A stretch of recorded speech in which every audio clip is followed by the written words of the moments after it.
Sally McNelly's mother, Patricia Wade. And I'm Sally's stepdad, Bill Wade. First, we'd like to thank you for helping with the investigation and taking time to hear our story.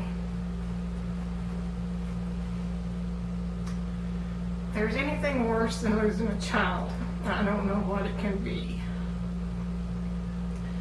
And to lose one in a horrible, senseless way such as this is unimaginable.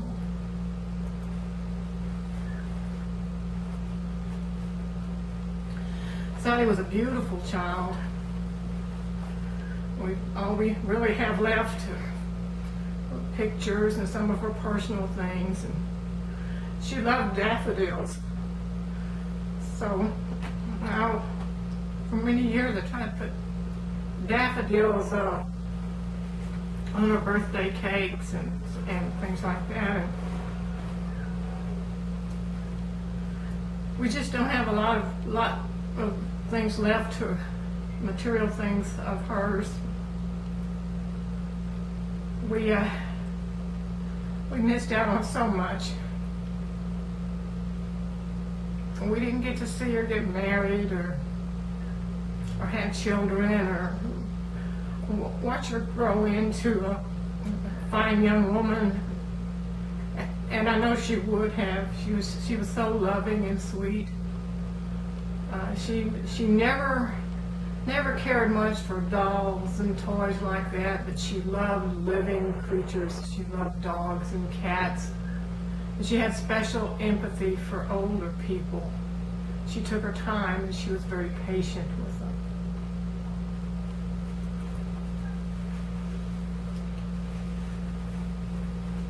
When Sally disappeared, we waited months, hoping to hear some good positive news. But that disappeared. When they found her body, it took weeks to get through the autopsy and prepare her for burial.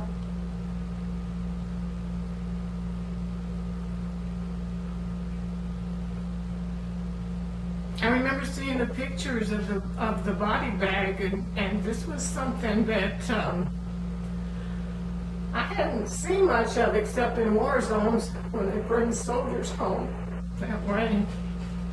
But this was my little girl. And this was all that there was left of her. So we very carefully had her prom dress placed in the coffin. We couldn't put it on her. There wasn't anything to put it on.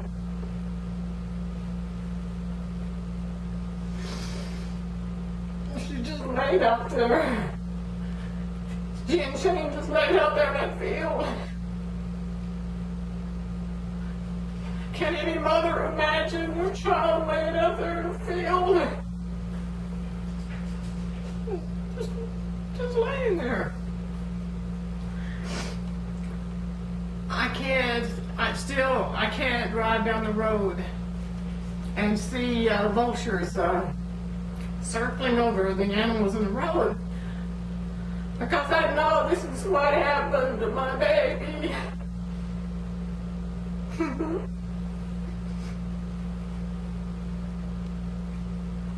When Sally died, I was a home health nurse, and I had been for many years, and so I was on the road a lot. And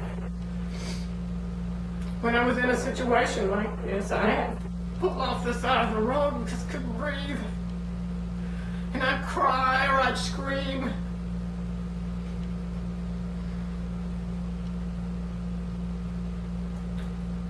I eventually left my career. It was very special to me. But it was never the same. And I lost a lot of what I needed to do my job. I still had my compassion for people, but I lost a lot of objectivity. The grief never would subside.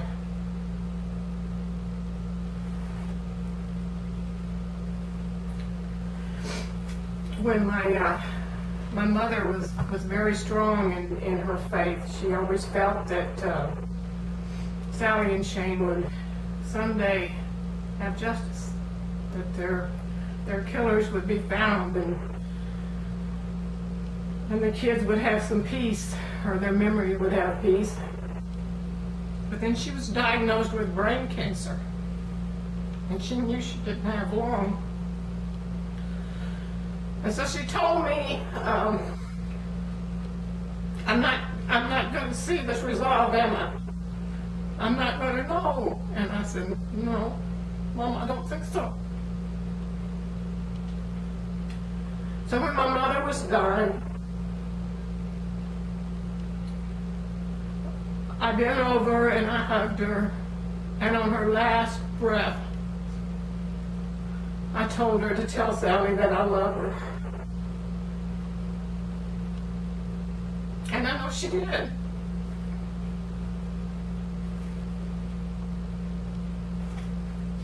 I went through weeks and months of therapy, and I had to have some medications to sleep because I'd walk the floor all night. So I couldn't help her. I couldn't help Sally, and I knew she was gone, and I just kept thinking about her in the ground now in the cemetery, and I wanted to bring her home. I kept telling Bill, I said, couldn't we just have the rest of her remains cremated so I can have her, bring her home? But we couldn't. So I would spend my lunch breaks at the cemetery, and I would sit there. Marshall put a bench out there, and I would sit out there on my lunch breaks, and I'd drink Diet Coke, and I'd cry, and I'd pray.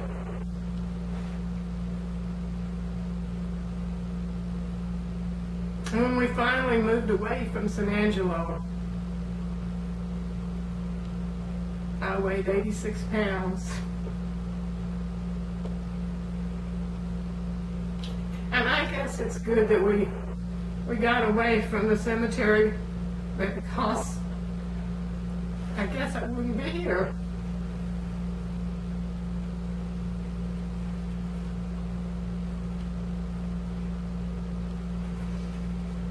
It's been 25 years.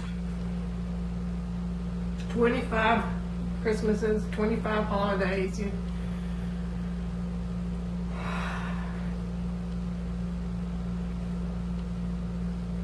It's never gotten any easier. Outside of the 4th of July, Christmas is the worst. It's the hardest holiday to get through. I still put her Christmas stocking on the mantle, and we don't have a Christmas angel other than Sally's teddy bear. She had a little teddy bear with a stocking cap on, and that's our Christmas angel on our tree.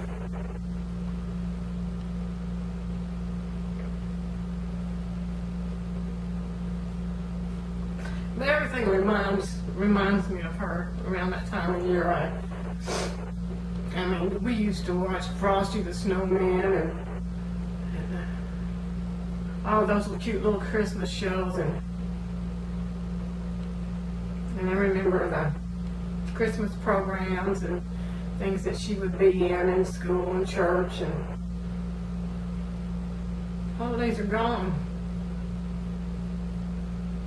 There's a shadow. There's a shadow over my life. There's a shadow over Bill's life. The whole family has just changed.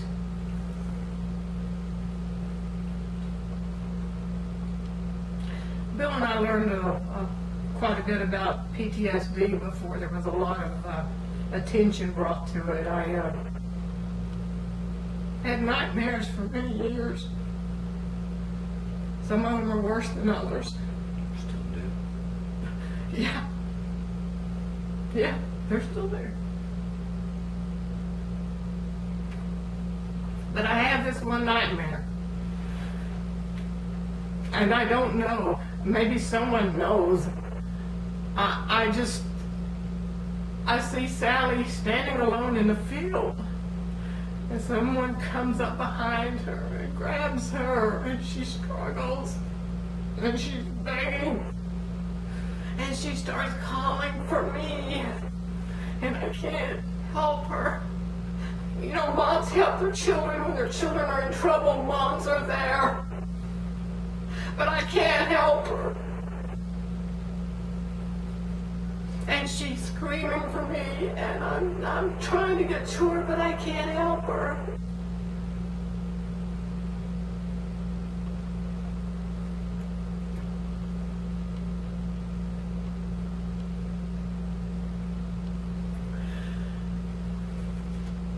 You know, we're not looking for closure. Closure is a word that people use when they've not been through something like this.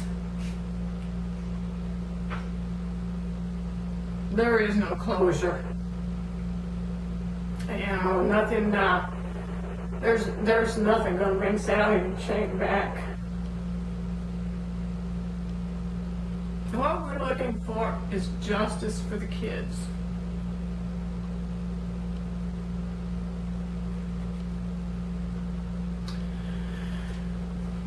We need to know why they died. We need to know who. Why and who could do something like this.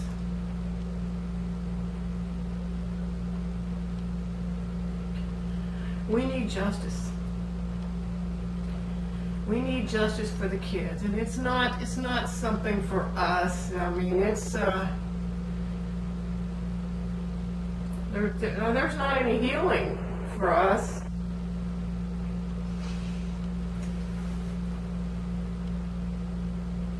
We just want peace for the kids. We want to we want to feel that people care. I'd like to make sure it doesn't happen to somebody else's kids.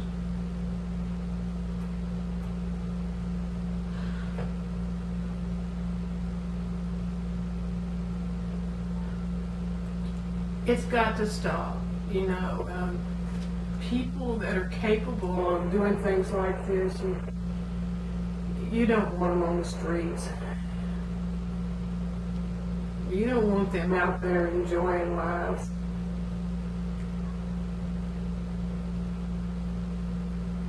And they took two beautiful kids with their whole lives ahead of them, and they're just gone.